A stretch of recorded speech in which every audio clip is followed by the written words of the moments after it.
قسم ایک مرتبہ لفظ اللہ کہنے کا صلہ پوری کائنات نہیں ہو سکتی.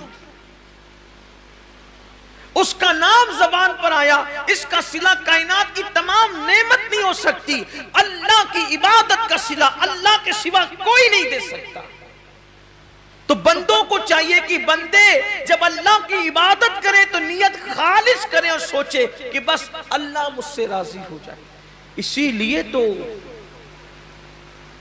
جنگ تبوک کے اندر جن صحابہ نے شرکت کی، جنگ تبوک کے اندر جو صحابہ شریک ہوئے تھے ان کو جیش الاسرت کہا جاتا ہے.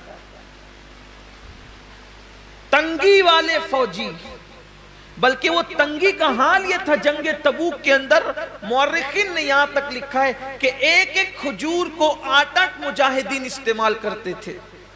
سیدنا فاروق اعظم کے حوالے سے بیان ہوتا ہے کہ وہ ان کی باری جب آتی تھی کھجور کھانے کی تو چوس کر کے دوسرے کو دے دیتے تھے، کھاتے نہیں تھے کہ ایک کھجور نے تو 8 لوگوں نے استعمال کرنا ہے تو آخر ملے گا کتنا، تو چوس کے دے دیتے تھے اور پانی پہ اکتفا کرتے تھے. سفر لمبا، فوجی زیادہ، تنگی ہے، حتیٰ کہ جانوروں کو باندھنے کے لیے رسیاں نہ تھی تو کچھ خواتین نے اپنی چوٹیاں بھی کاٹ کر کے دے دی کہ اس بالوں کی رسی بنا کر کے جانور کو باندھ دینا. یہی وہ جنگ ہے جس میں صدیق اکبر نے پورا مال لا کے دیا، حضرت فاروق اعظم نے آدھا مال لا کر کے دیا. بڑی تفصیل ہے. جنگ بہت دشواری والا سفر تھا جنگ تبوک کا. ایک صحابی نے اپنے ساتھیوں کو بتایا، توجہ کریں صحابہ کا اخلاص. ایک صحابی نے اپنے ساتھیوں کو بتایا کہ جب اللہ کے رسول کے ساتھ تبوک میں چلے تھے تو بہت دشواریاں تھی، سفر میں جگہ جگہ کٹھنائیاں تھی. یہ تو ان کی زبان سے نکل گیا سفر تبوک کی مشکلات، لیکن اسی بتانے پر پوری زندگی روتے تھے کہ میں نے کیوں بتایا، سفر تبوک کی مشکلات کیوں بتایا، سفر تبوک کی تکلیفیں کیوں بتایا، سفر تبوک کی مصیبتیں کیوں بتایا. لوگ کہتے ہیں آپ نے لوگوں کی ترغیب کے لیے بتا دیا کہ ہم نے اتنی مصیبتیں اٹھائی سفر تبوک میں تاکہ لوگوں کو بھی جذبہ پیدا ہو کہ وہ دین کی راہ میں تکلیفیں اٹھائیں. فرماتے ہیں میں اس پر ڈرتا ہوں کہ میں نے جو سفر تبوک کی تکلیفیں بتائی ہے اللہ مجھ سے ناراض ہو کر کے میرا وہ سفر رد نہ کر دے اور اس کا اجر اللہ تعالیٰ ضائع نہ کر دے. یہ ان کا اخلاص تھا. یعنی اللہ کی راہ میں وہ جو مصیبتیں اٹھاتے تھے اس کو بھی کسی سے بیان کرنے کو خلاف ادب تصور کرتے تھے. اللہ کے لیے جو کیا وہ اس کو چھپانا ہی چاہتے تھے، اللہ کے لیے جو کیا وہ اس کو پردے ہی میں ڈالنا چاہتے تھے تاکہ ان کا اجر ضائع نہ ہو. اور یہاں تو حال یہ ہے کہ کیا اللہ کے لیے ہے اور اس کی تشہیر تو ہونی ہی چاہیے. ابھی آپ دیکھیے گا کہ قربانیوں کے جانوروں کی تصویریں بھی واٹس ایپ پر آئے گی.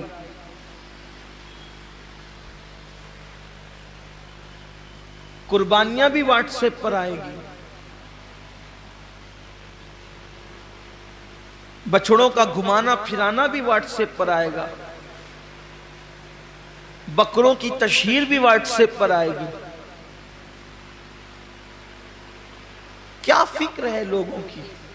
کیا چاہتے ہیں لوگ؟ کیا اللہ کا دیا ہوا صلہ کم ہے جو بندوں سے صلہ چاہتے ہیں؟ کیا اللہ کی دی ہوئی نعمت کم ہے جو بندوں سے صلہ چاہتے ہیں؟ ارے بندہ کیا دے گا صلہ؟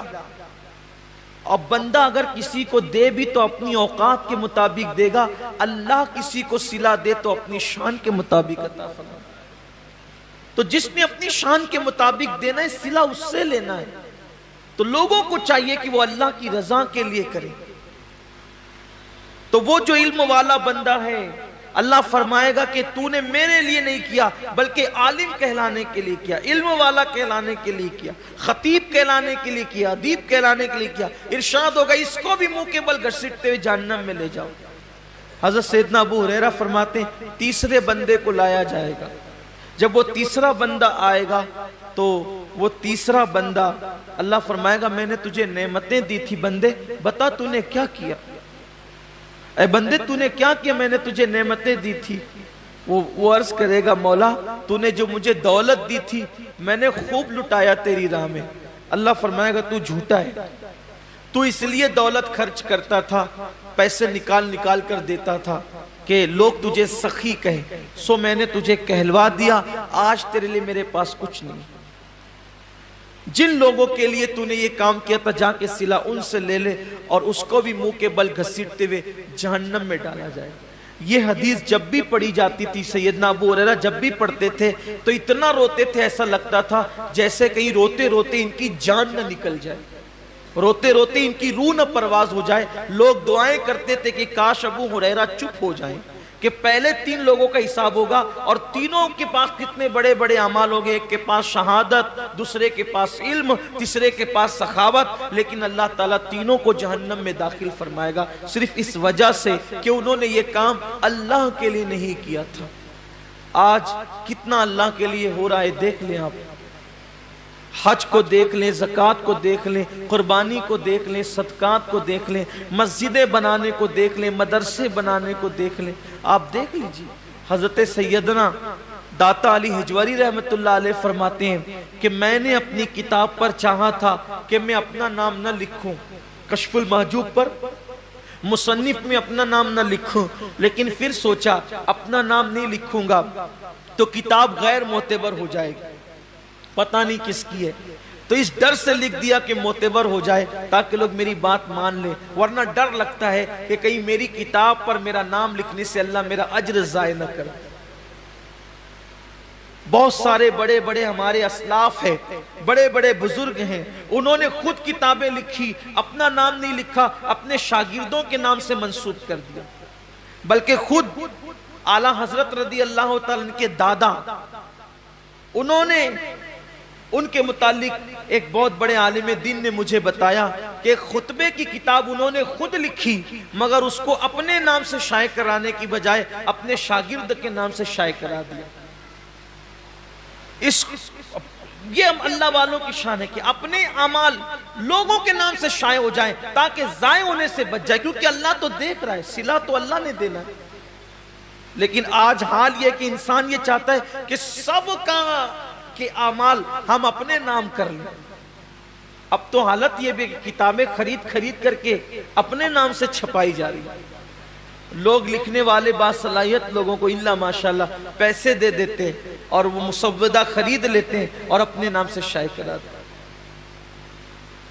میں کہاں اللہ والوں کی وہ ذات کہ اپنی کتابیں دوسروں کے نام سے شائع کرا دی تاکہ اجر ضائع نہ ہو, اور اب کہاں حالات یہ کہ دوسروں کی کتابیں اپنے نام سے شائع کرا دی, دوسروں کے کلام اپنے نام سے شائع کرا دی.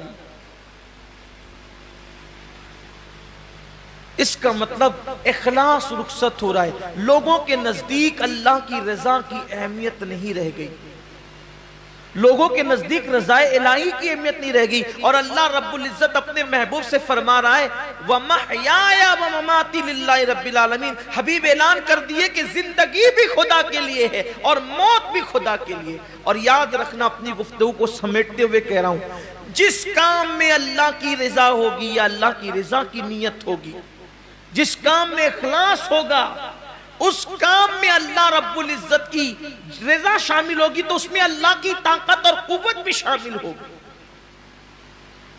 جس کام میں خلوص ہوگا اس کام میں خدا کی طاقت بھی شامل ہوگی.